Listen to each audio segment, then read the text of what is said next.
This program contains subject matter and language that may be disturbing to some viewers. Viewer discretion is advised. Saving a life is the greatest thing that you could ever do. There's no better feeling. This is the only job I ever wanted to do. I love it, I'll live it, and hopefully I won't die by it.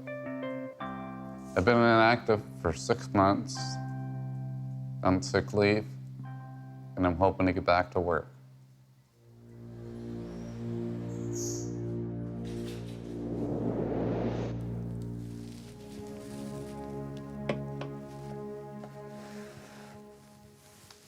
I'm an alcoholic.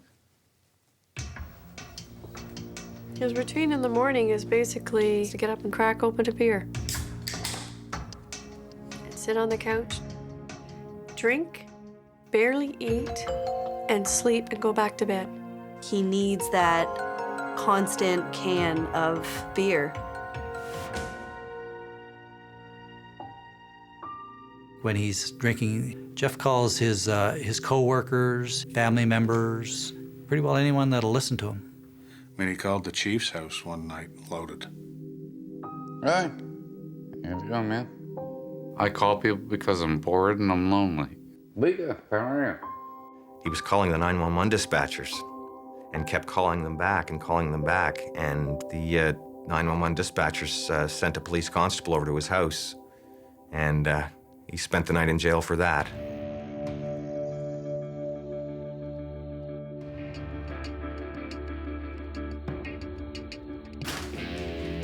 I know he's fallen as a result of his drinking, and he's banged up, he's battered, he's bruised. Fell on his face, broke his jaw in 3 places. My jaw hurts this morning. And while he was off with the broken jaw, he breaks his nose. I don't know where my brother went, but this is not him.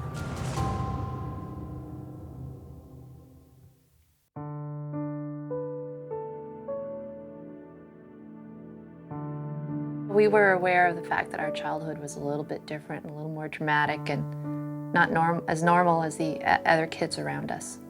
My dad died when I was only a month older. So, he had leukemia. They had a very intense love, and Mom crumbled when he died.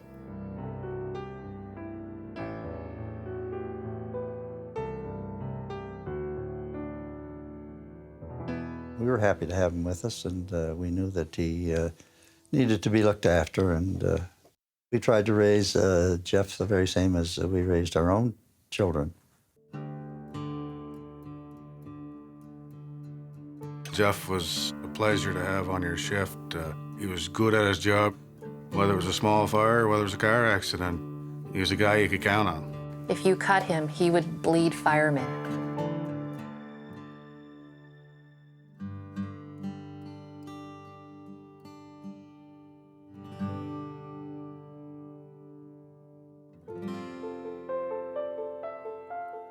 Once Brennan and Lorraine and I were living together, life was great. I loved taking care of Brennan, and Brennan loved me. So I found our family, it worked very, very well. In our line of work, we see things, you know, in a day, in a shift, that people should never see in a lifetime. They had gone into the building, and I know it was dark and hot. I fell through the floor. I could hear Jeff hollering. He yelled up to Jeff, he said, "Vinny," he said, "get me a fire hose." And he said, "I'm burning up down here." And in the meantime, Jeff had knocked his mask off, so he was, of course, breathing in the hot gases and smoke. Jeff went above and beyond the call of duty. And that's the only reason I'm alive today, period. And fire changed my life. He seemed to need to talk about the incident a lot more, and he seemed to drink more. He just seemed to lose total control. When I was drinking, I would argue with Lorena, and I would argue with Brennan. Brennan started to cry more and say, you know, "Dad, stop drinking." I couldn't raise Brennan in that type of home anymore, and we had to make the decision that that summer when he was going to visit his mom, he had to stay there.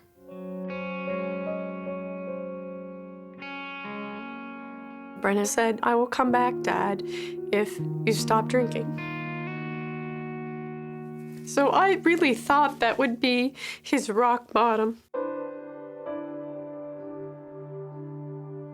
After this 30-day program, he came back and lasted 1 day and started drinking. She's taken all she can, and she's a saint for putting up with what she has. My brother has lost almost everything. Connections with family, a son, a marriage, a career, his reputation. He's losing his sanity. His health is gone.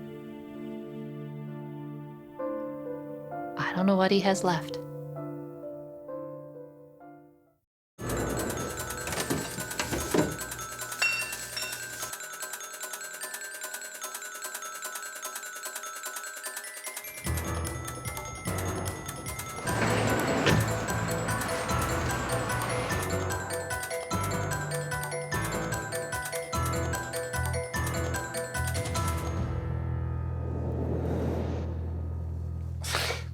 Holy hell.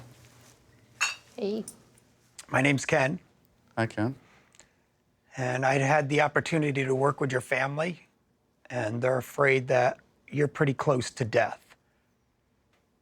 And it's going to take a fight to survive through this, I know all this. okay? But you're not fighting. Steve, do you want to read yours? Jeff, I'm writing you this letter to tell you about some of the things that I've been preoccupied with this year. It's been a really traumatic year for you, that's for sure. What you probably don't know is how difficult a year it's been for me.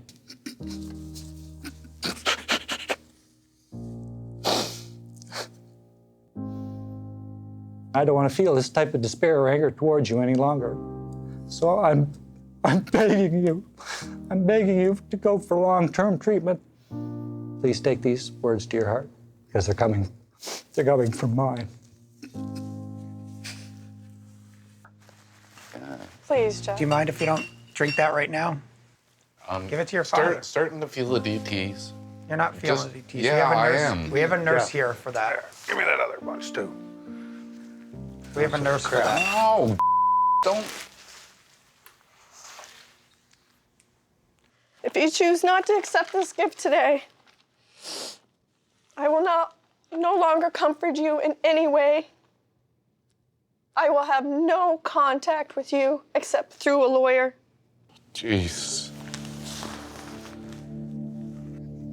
I want you to take this 90 days.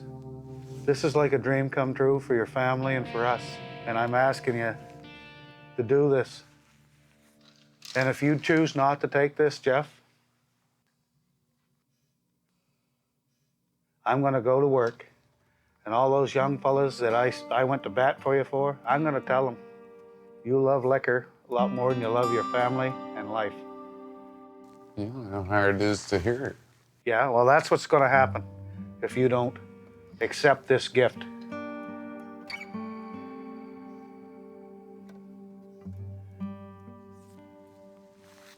I'll do it for you guys. Great. Bless you. Right. Let's give him a hug and get him down there then. This is the best ever. The best. You're pretty rough on me. That was only half it. The biggest fear is that my son and my wife won't come back. And I want that really bad.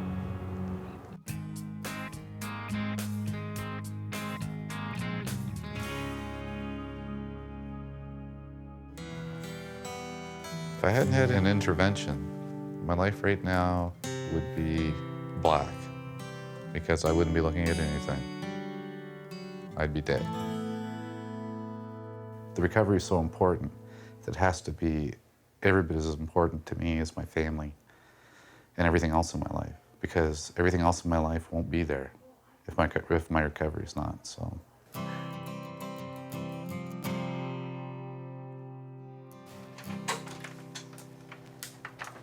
I'm not going back to my life.